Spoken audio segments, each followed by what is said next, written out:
Hi!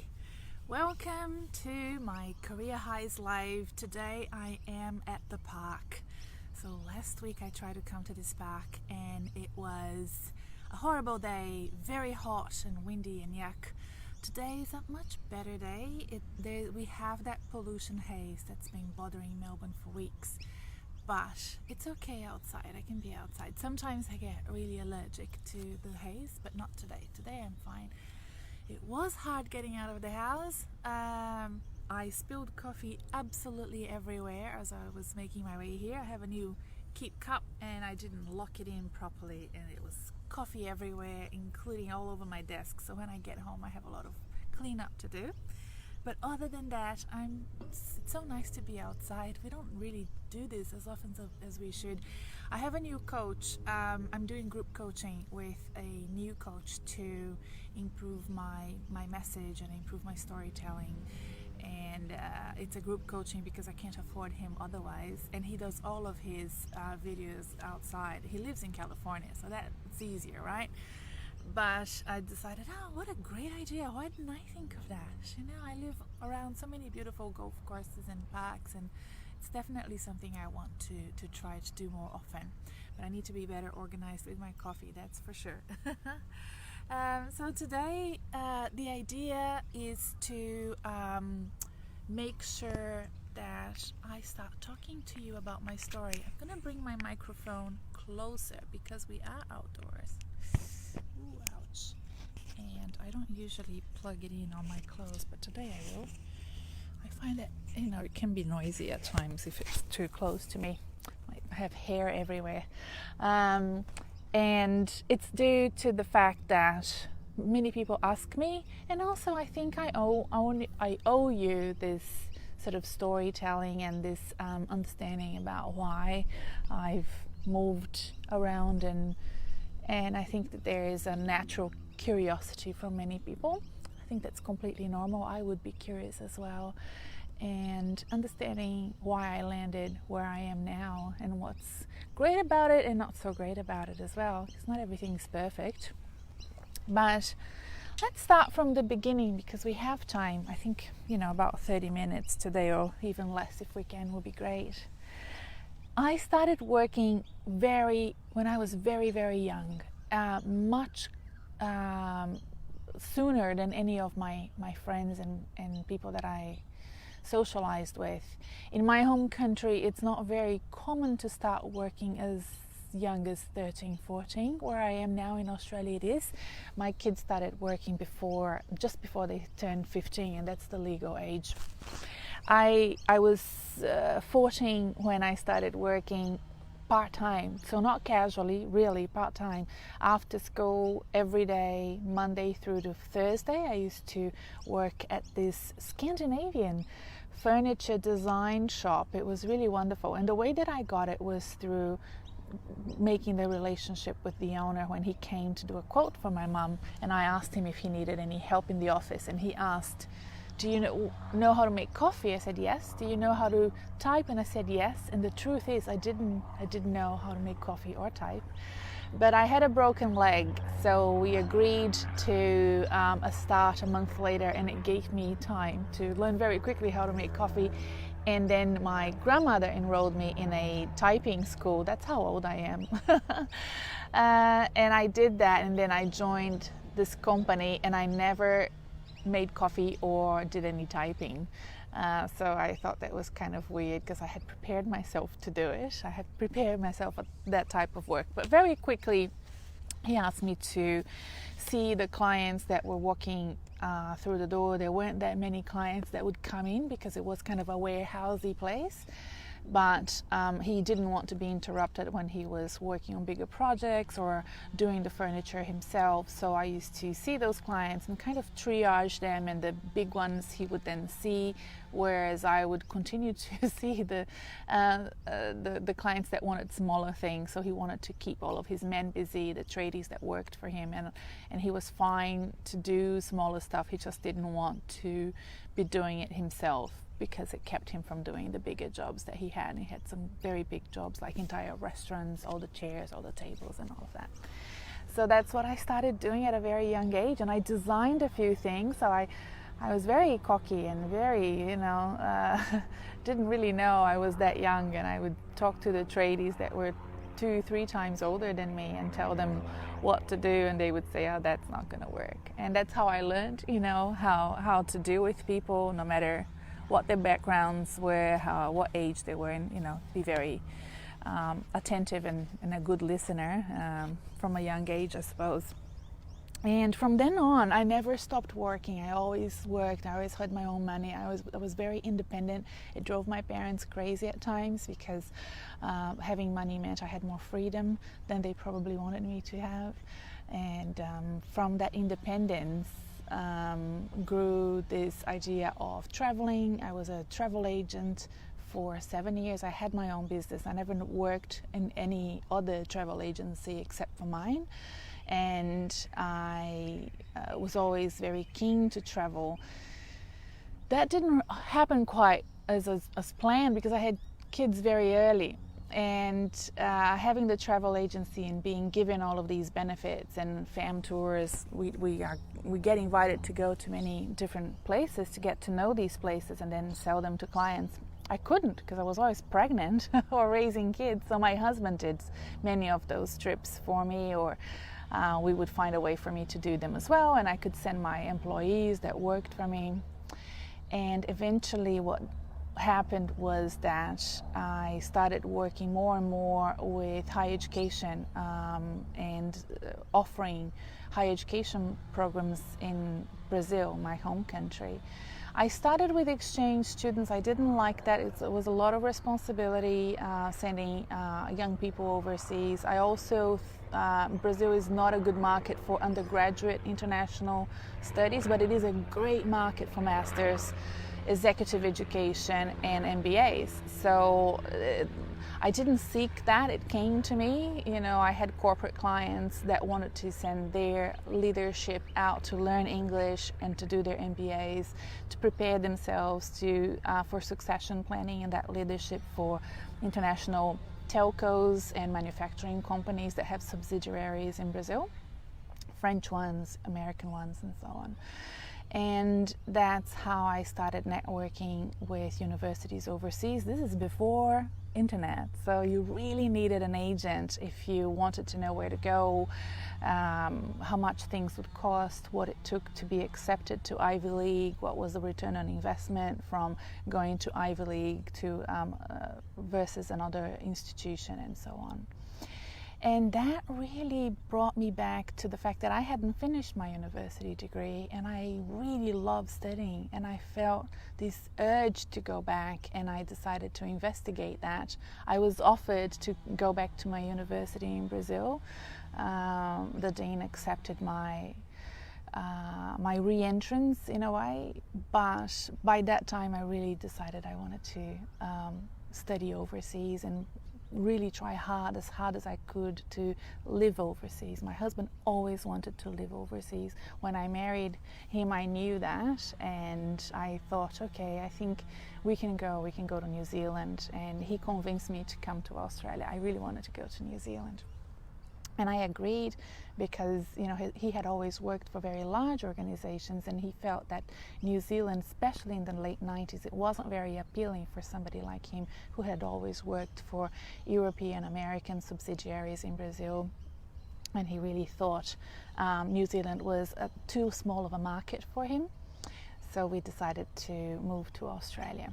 I applied for 8 universities, and I was accepted very quickly by the University of Melbourne. I was accepted by all of the 8 that I applied for.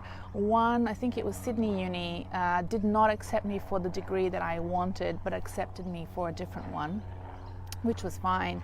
But because Melbourne was the first, and also I really liked the idea of living in Melbourne, I quickly accepted that application, and we started planning our move. This was October, and I moved with my 2 sons. They were 6 and 3 in January. So we didn't have a lot of time to get rid of all of our stuff, sell the house, pack everything, get all the immigration documents, visa documents ready, enroll kids in school. I enrolled my youngest in the kindergarten at Melbourne Uni and my oldest at a primary school in a neighborhood that I thought was okay, but we ended up not staying there.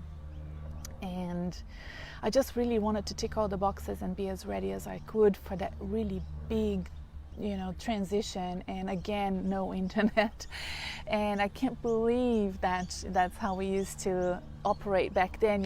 Looking back, I think, gosh, that was so bloody hard, to do all of those things without knowing much, without understanding much. Internet was there, but it was early days. You couldn't really rent something over the web. You could see the houses and stuff like that, but you had to be here to do things. So I was very lucky. I stayed with friends, and I was very, very grateful to them to welcome us for the first few weeks. 3 weeks we stayed with them, and then I rented a house all by myself. My sister came with me for the first 2 weeks, and then she had to leave, go back to her work.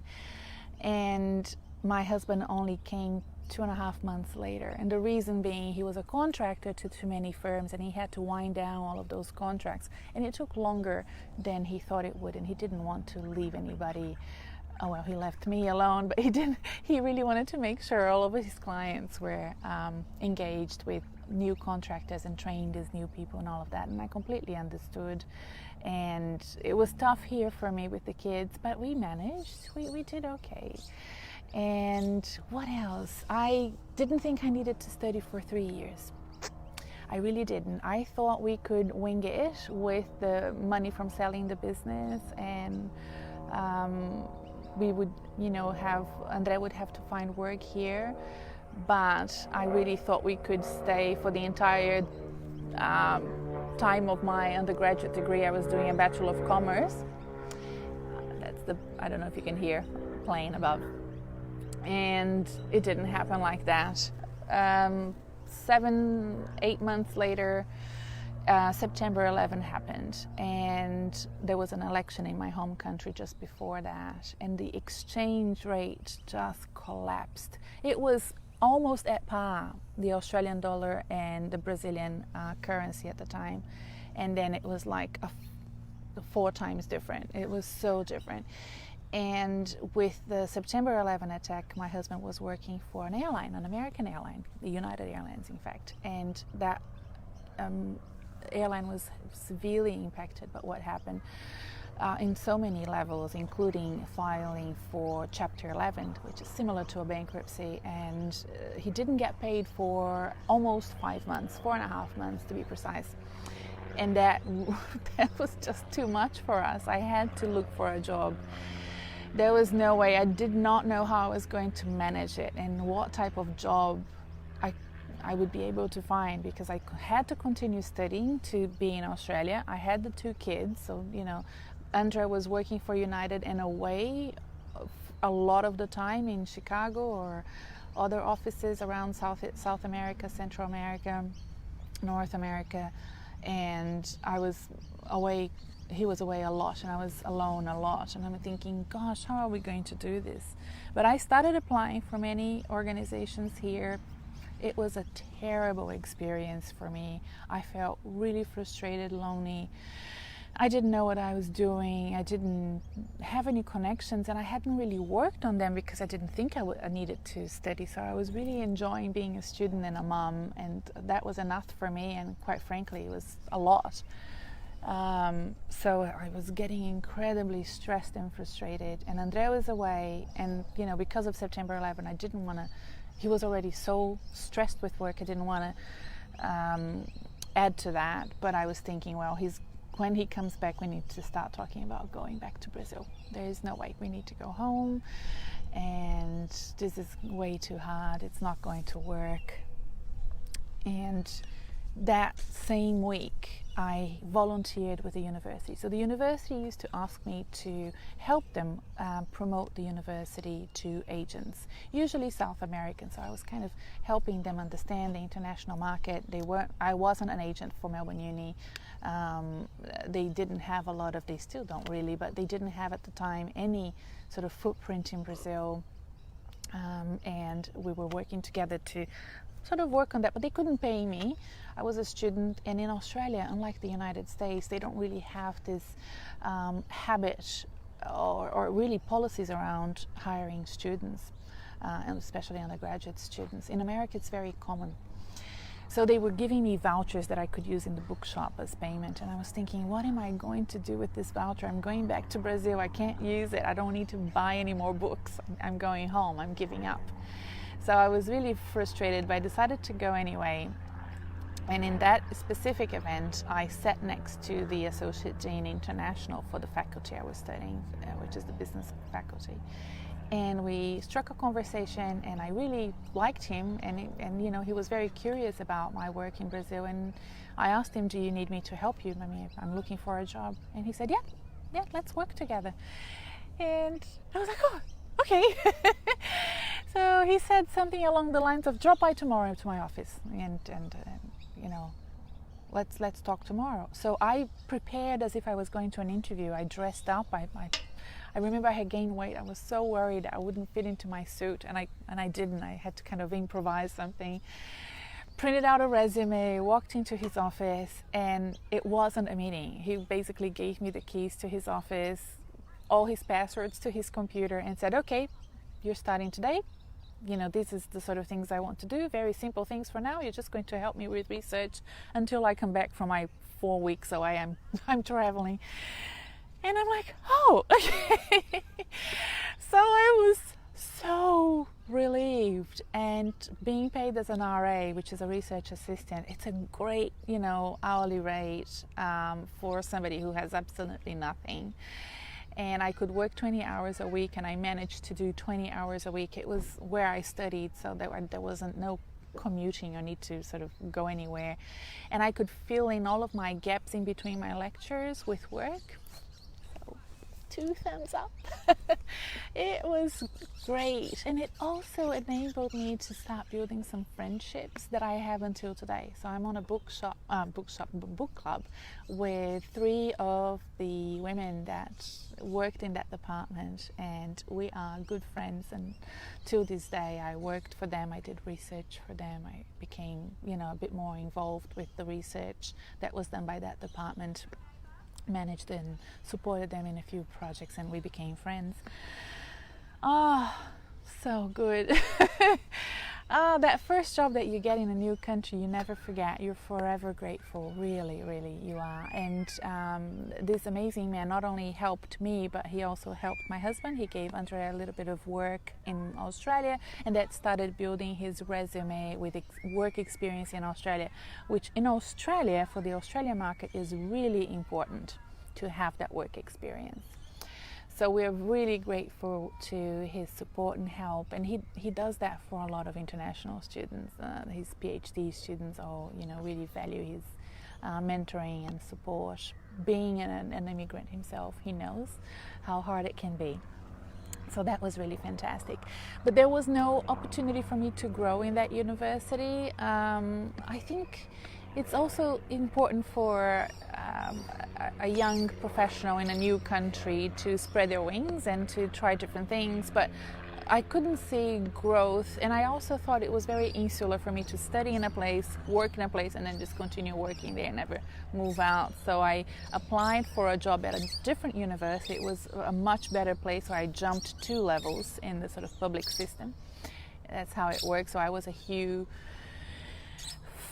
4, then I became a Hugh 5, and then I was trying to go for a Hugh 6 at Melbourne, but I became a Hugh 7 at Monash. And then 6 months after I started at Monash, I was promoted again to a Hugh 9, which is really so in less than a year I went from being a Hugh 4 to a Hugh 9. That was like really, really great. I had already graduated from my undergraduate degree. I had some work experience, about 2.5 years by then. And I was going to work at Monash and also do my honours year at Monash. So the honours year in Australia is equivalent to a master's. In the US, it's like the 4th undergraduate year or the 1st in the postgraduate. So at Melbourne, at the time they would acknowledge it as the fourth undergraduate. At Monash, where I moved my honours to, so I transferred it, it was considered the first of the postgraduates. It doesn't matter, it's a master's. And it was a thesis and in organizational behavior, which I loved. I did it with a psychologist who then went back to uni himself and is now a doctor. And we worked on stress, team climate, positive psychology, everything to do with the things that I love, which is performance, how people perform, what impacts their performance in terms of the team climate and how they relate to others, and also how they relate with their traits and their or sort of behaviors and so on, especially at the rise of positive psychology in Australia back then in 2005 to 2008 when I was studying. It was a wonderful place to be. Lots of people were visiting Australia from overseas, lots of great researchers, and I was able to meet many of them and study under them and do workshops with them. So excellent time. Another big airplane coming through. They're not big, they're small, they're just loud. And from that point onwards, I had a great career. I was headhunted out of the university sector to work for an association, and that brought me into marketing roles, public relation roles, relationship with government relation roles, lobbying. I moved to a think tank / association that I had always admired and followed. So I was really excited when KPMG, they have a headhunting arm in Australia, they called me to go in for a meeting with the CEO of CEDA, where I worked, and I love CEDA. I talk about CEDA all the time.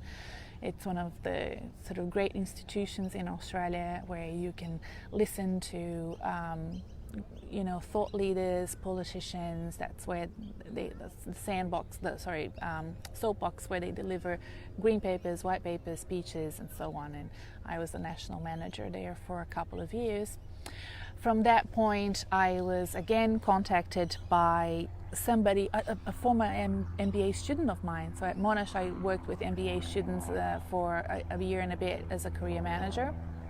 That was a job that I asked to do because I knew it was coming up, and I moved out of my Q9 job into that role because I thought I was going to just love it. I knew it.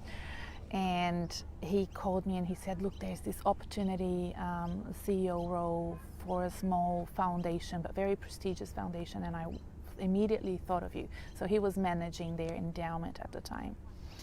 And I said, okay, I'll consider it. And it took forever and, backwards and forwards. And finally I got that role. And I think it was a big growth spurt for me. I had already worked with boards before at both CEDA and at the association, the professional association I worked. But reporting directly to a board as a CEO, wow, that's a different ballgame altogether. So I was lucky that at the time I was studying at the John Kennedy School of Governance and Government and doing governance studies and preparing myself. So it was all kind of like it helped at a good time. So I was really interested in going back to that sort of leadership role that I had as a youngster, as the owner of my own business. But it's different when you're managing other people's dreams, especially in the not-for-profit sector. And I eventually got myself a coach, Andrea. She was wonderful, and that was with the support of the chair and the board. And that's when I became in love again with career coaching through the way that Aunt Denise and Andrea coached me and helped me get ready for that role and then leave that role when it was over. I was incredibly grateful to their wisdom, their advice. I couldn't have done it without them. They helped me prepare for meetings.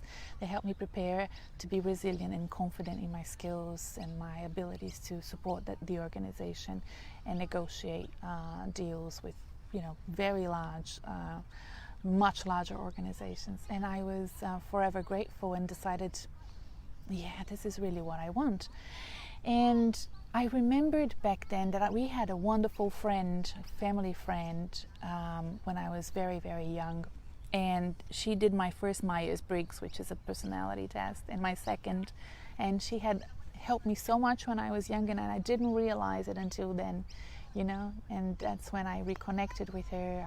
I visited her in San Diego, and she gave me her book. She was retiring, and she gave me her special book, which I have by my bedside table.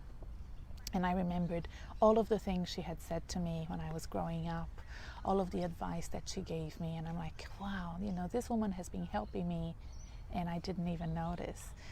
And I have friends in Australia who are career coaches. I have Sue, who I hope to interview for the podcast. And they have always been incredibly helpful. There's just this giving, mentality and mindset of being always there for me when I needed them. And that's how I want to be to you, my followers, and this public forum, and to my clients, my private clients. And I felt that I had gained so much experience by applying for roles, by leaving roles, by moving sideways to the top, and dealing with all sorts of people and recruitment needs and headhunting needs. And I started getting myself ready for that transition when I left my CEO role.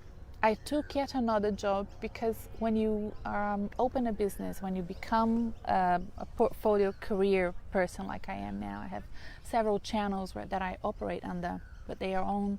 It's my responsibility to find work. You need to get your lifestyle ready. You need to get your budget ready. You need to make sure that you can take that risk of not having a salary. So it took me another few years to get that. And I had a wonderful job after my CEO role. I worked under a person that I really wanted to work under. I really wanted that job. And it didn't work for as long as I thought it would. I was made redundant. There is a big crisis in Australia with higher education sector, R&D, industry partnerships, and the funding for both higher education and for R&D. So the role that we aspired to build didn't really eventuate after many political transitions and nothing really coming to fruition in terms of the promises that were made. So it was good for me to leave. I was ready to leave, and after a grieving, a little grieving period, I was like, yes, this is exactly what I need to do. I need to stop carving my own path and building my own business and doing my own consulting and developing the career coaching dream that I've aspired to do. I just need to bring that forward because I don't want to take another permanent role. So that's where I am now. It's a long story, and I don't want to go any further than this today, but we will have another session where I explain all the different channels that I operate. I have my business consulting arm, Pantala, and I work with some wonderful people that I have found along the way in my career that I love working with, Stephen, who was my boss, Judith, who was my right-hand woman at my CEO role, Patricia, who is just an amazing creative, and that skill is so needed in the corporate sector, and a couple of business partners that I adore. I work with Mind Tribes, which is all about diversity and inclusion, and again, two people that I adore, Jiv and Vic Pillai, and two people that I'm just so impressed to work with, which is Michelle Redfern and Mo. And now I have another very big project that I'm announcing to you possibly next week. I started it yesterday, and I can just see how much I'm going to love it, and it's just an amazing organization, and I'm doing a very special project with them that I want to talk to you about at another time. I hope you enjoy this, learning a little bit about my career path and my story, and it gives me an opportunity to tell you, and I'll be probably telling it a little bit more over the next couple of weeks and months. I have some speaking engagements where people have asked me to speak about my career story, so you've given me an opportunity to practice today. Thank you so much. Enjoy your day, and don't forget the following. In my group, I should have said this before, I always forget. So at the job hunting podcast group, the Facebook group, I'm going to do another live. It's usually a more lively live in there. People sort of come in and chat to me more. And it's usually a bit more, we dig deeper into the podcast. I'll give some extra information that I cut out of the podcast for one reason or another. And it's a more private group, so I can share a little bit more of things that I don't want to make public. We have a new podcast today. It's the final podcast for the 31 days of action to reset your career. And it's live, it's on YouTube, it's on iTunes, of course, it's on Spotify and on my website. And you can join my community, and I'll send that podcast every week for you by email. Just press learn more on Facebook, on my Facebook page, and you will be asked for your email so that I can send you that newsletter every week. I curate articles, I find lots of good content, and I send them to my community. And there are lots of little freebies and bonuses that once you join, I will start sending to you over the course of the next few days. So it's like 3 days of little emails from me with little gifts, and then you get the newsletters every week. Okay? Don't forget to do that, and talk to you soon. Bye. Hey, before you go, if you're not yet subscribed to this podcast, remember to do so wherever you're listening to it right now: iTunes, Spotify, Podbean, or YouTube. And better still, you should also join my community, and a newsletter with the new podcast episode will land in your inbox every week. The newsletter also includes important news and announcements from me and some extra resources that I curate specially for my community. Subscribing to my newsletter is the easiest and cheapest way for you to action your career strategy and continue to invest in your professional development. It will keep you accountable and keep your career planning top of mind. To take it a step further and speed up results for you, you can contact me for a career strategy session. For a limited time, everyone who is subscribed to my community is invited to book the consultation free of charge. So make sure you subscribe as soon as possible and take up this offer, because it is for a limited time only. The link is in the episode show notes, or it's www.renatabernarde.com/join. Bye for now.